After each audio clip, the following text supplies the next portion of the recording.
ఇంకా అయిపోయిందా నీకు షాపింగ్ మీద? అది వద్దు. ఏం కొన్నావు నువ్వు ఇంకా? ఏంటది? చాక్లెట్ షేకా? వద్దు ఖుషి. ఏం చేస్తున్నావు ఖుషి? నువ్వేం కొనుక్కున్నావు? మా పిల్లలు ఆడవిడ అంతా ఇంత కాదు, చాలా. ఏమొద్దు. డాడీకి డాడీకి ఖుషి.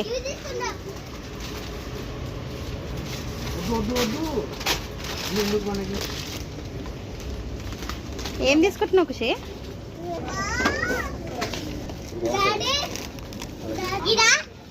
అది ఏంటది? రసగుల్లనా? ఇంకేం తీసుకుంటున్నావు? చాయ్ పత్తి. ప్రజెంట్ అయితే ఇంత షాపింగ్ అయిందనమాట. మరి మా పిల్లలు అస్సలు ఊరుకుంటలేరు. మనకి అది ఇంకా చూస్తానే. అరే మ్యాగీ ప్యాకెట్ తీసుకోరా.